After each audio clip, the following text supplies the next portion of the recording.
everybody. How are you today?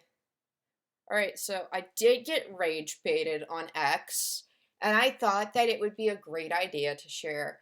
One of my own accomplishments that I'm kind of proud of is really not that impressive of a program, but it is something I'm happy with. It's called Hail Mary Full of Grace, and you're like, what? So let me get into this, because us girly girls don't just write HTML files, okay? All right, so we got, where's our Arduino? Okay, so this is some of my Arduino code for accelerometers. I'm really mad because there's an entire thing here of test code stuff that I had. I built stuff, a bunch of scanners and stuff that aren't showing up here, and it's pissing me the hell off. I really have to just not interact with people nowadays. Anyways, okay. So this is really cool code that I wrote back in the day. It's called Hail Mary Full of Grace, and the reason it's named this is because we had 6 hours to write this program, and it all got dumped on me, and I wasn't having a great time. I was trying to work with our electronics dude, and he didn't know what was going on because he had just wired up the thing, and he was like, look, man, good luck. I usually just, I usually copy and paste this stuff, and then it's up and running. I'm like, Jesus Christ. So anyways, I'm just going to stop for a second and enjoy. This is definitely a cool thing that I wrote. So, uh, description, because you always want to have a good header here. Like if you're going to write code, always have your title, your description, your author, your date. Sometimes people, when they're constantly modifying program, they'll have a log. They'll have a log right here where this author and date thing are. So these are the initial authors and date. Then they'll have an entire table saying, this person, what time they did it, and what they did during that period of programming. And it's really cool to have that table base, but that's usually when you're working with 2 or 3 programmers and it's not one individual. But anyways, I'm gonna get into this. So it's like, I was so casual. Fix your fucking code, dipshit. So yeah, I wrote this in 6 hours. It was pretty crazy. So like I hand wrote this. So read code. So when sensor fails, test doesn't terminate program during flight reboot. Build code functions for more sensors. Okay, we didn't have time to do that, but this was for mission critical components. So like whatever mattered to the space consortium that we were working with at the time. So as you can see, I had very good notes. So these were the Arduino libraries I used. You have SPI, you had SD, you had wire. There's a couple other things we use, but like, it's just, it's kind of there. I don't think we use I squared skate this time around. I'm not quite sure. I think that's what wire was. I think wire was I squared C. I can check always though. So we have MOSI and MISO, right here for that SPI interface for our pressure sensor, pressure and humidity sensor. So our pressure sensor here, there was a variable here that we needed in order to get the correct pressure in the units that we were trying to get them in. And then we continue down. This is UV objects. I wanted to initially see if I could do this as an array thing, but it kept crashing with Arduino. I wonder if I could have done that in C if I knew at that time how to write in C. C is definitely going to be the next thing that I write if I ever get to work on a project like this again.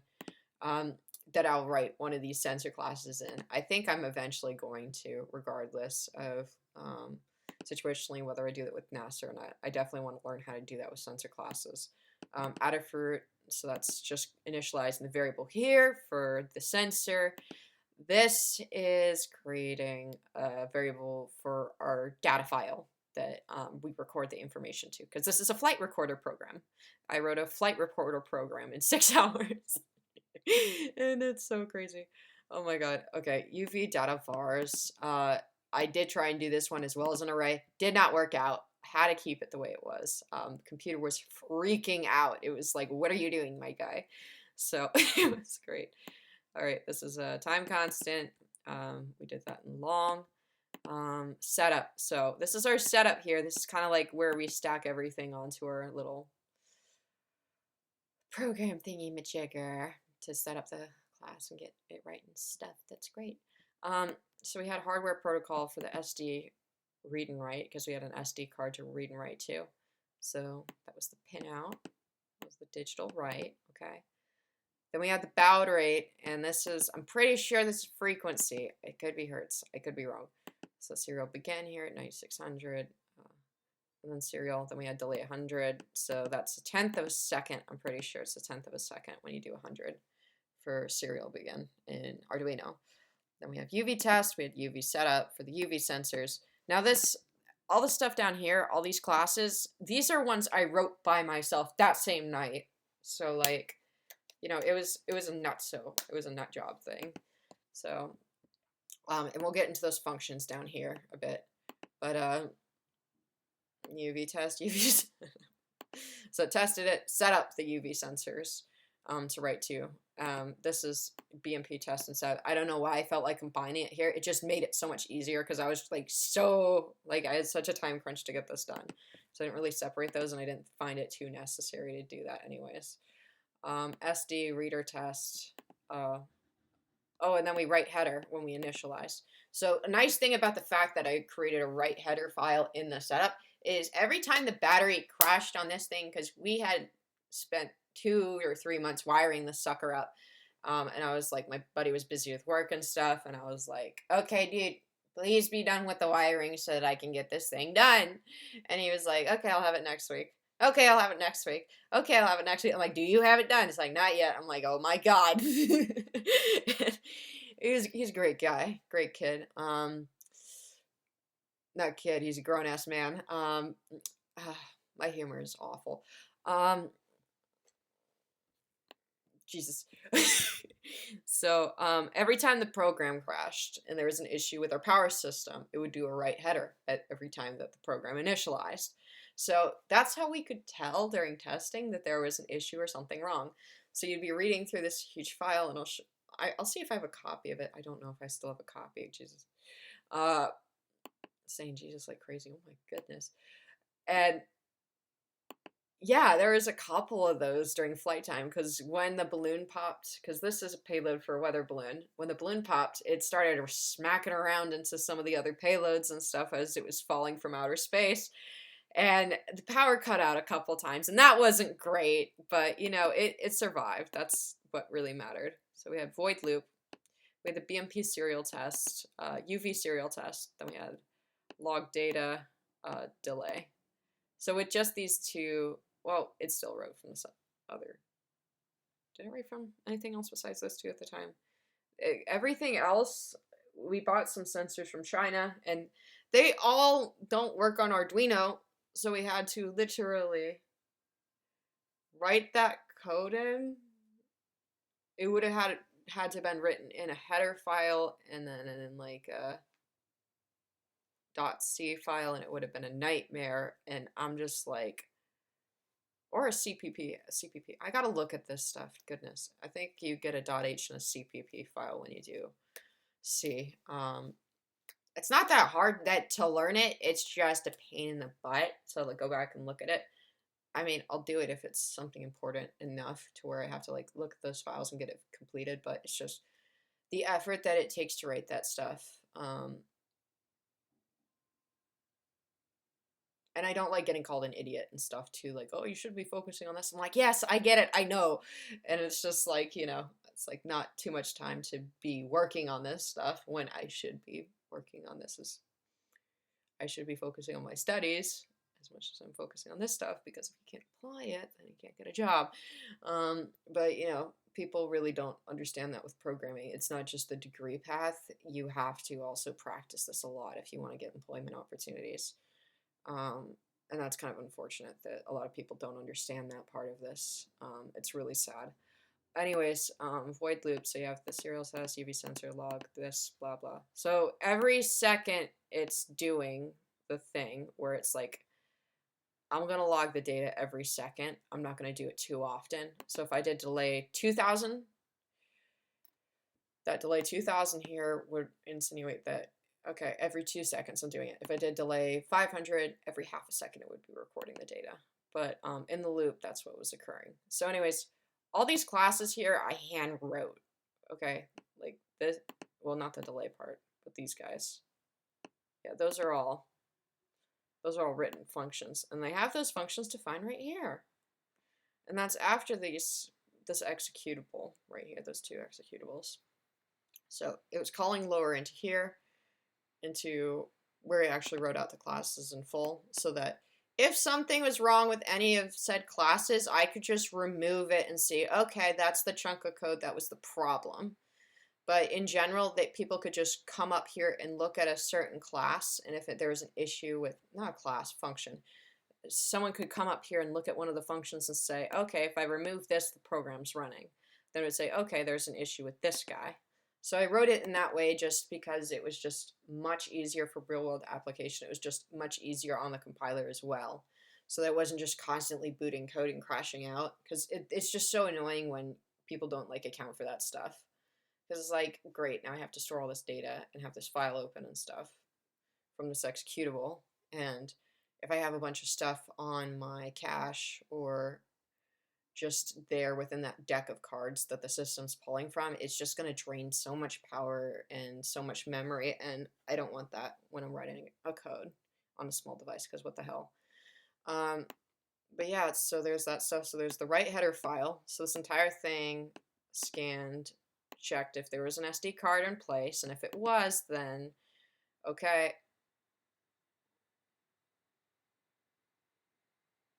Is this a file that checks for it? Oh my god. Okay. This checked if there was a header or not in the file, because you couldn't get to this point if the chip wasn't in place. The system would crash out. So it checked if a file existed, then it created on the SD card, then it created it globally so that you could continue to write to it. And then let's terminal know header is being written. Save changes, lets us know in terminal that CSV file is made and initialized for data logging.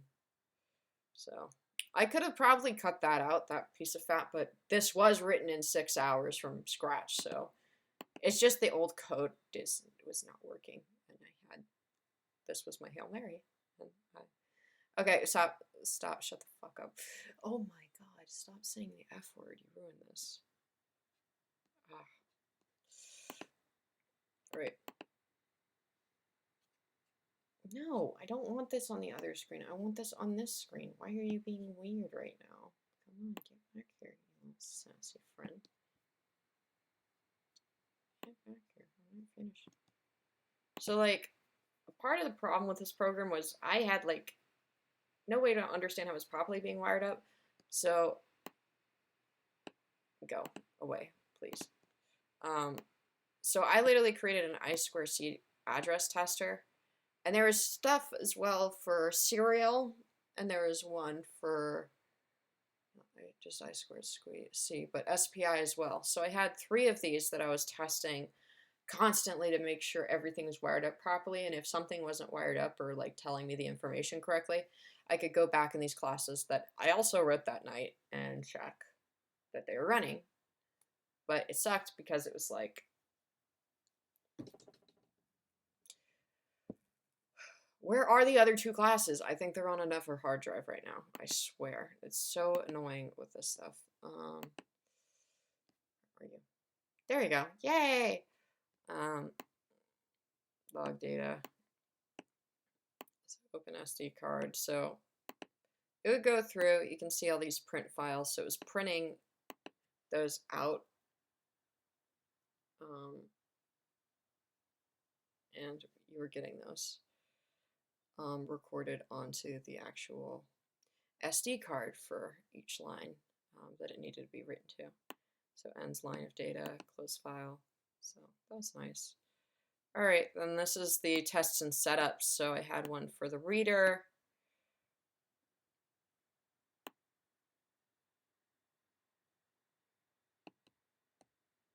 I have one for the BMP test setup.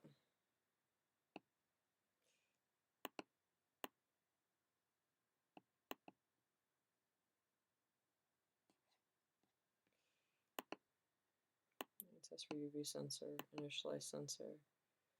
So then you have these 4, and this sucked right here because we had to do these all in sequence. And it was a bit of a trick wiring it up. You got these guys right here. I didn't know which ones were, so I had to write those other files to scan for the I squared C wiring. I think this one was I squared. I have to check. I think this was the I squared C one, but you had these four all being like daisy chained, and I was like, what in the name of God? So it was just weird on the bus where they were getting stored, and I had to just scan the actual files in order to get it up and running. And it was cool. I like these. I hate that I did record this once before, and my computer crashed, and I was like, no! And that wasn't great. That wasn't a happy moment. um, anyways, what am I doing? Oh yeah, I'm explaining my old program that I loved a lot. Okay, so UV setup. No, I'm just proud of it. That's what this is.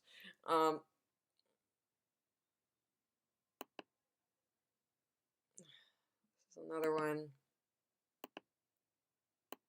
So it's just setting up every single one of the four sensors on that daisy chain, pretty much. So there was a first one where it's like, it basically threw out a line to my computer terminal and said, hey, these guys aren't working if it didn't. And, you know, it made my life easier as I was trying to figure out what the hell's going on. So, function 7.8 UV transfer. So you have the sensor 1. So it's getting all 12 bits. So there's UVA, there's UVB, and UVC, and they're different wavelengths and such, and different intensities of UV radiation that we were trying to record for our flight data as we were going up and coming down through the metrosphere, stratosphere, and blah, blah, blah, whatever. That's not something you should be saying when you're talking about meteorology, but my focus was more on building the system and less on... we wrote this to get information for scientists, so scientists could do something with it. So we did our chunk of the puzzle. Anyways, it got all that, the intensity of the UV radiation on those little sensors, and we were able to record that every time here in these instances. So we had 4 of each, so 4 of each at any time, and then we could accumulate that data and look at that and say, okay, this is this, this is that. So more data can be good or bad. We had them all on the outside. So when our flight recorder crashed, it crashed. That was it. Like,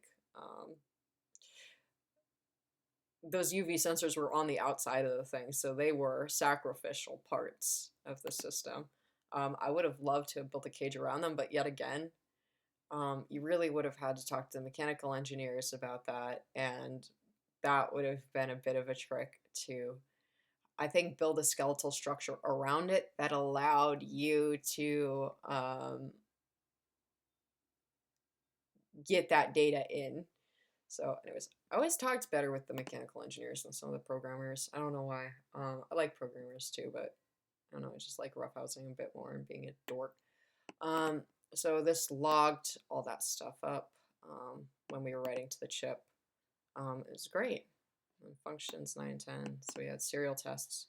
I think these 2 classes were the ones that I removed upon actual runtime, and it was great. So you have to keep in mind, every single one of these sensor things, these 10 classes, I wrote these all from scratch in the same night just to get this code up and running, just because there was so much to do. So I don't know how big this class actually is, but I think it's only a couple hundred lines of code, so it did pretty decently. It's well noted out, so if somebody had to go back and learn it, it wouldn't have been a big deal.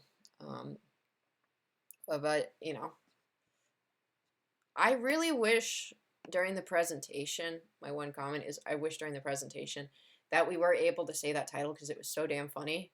But everybody had a bug up their ass about it. Like, why would you name our file that? Like, you, I can't believe you right now.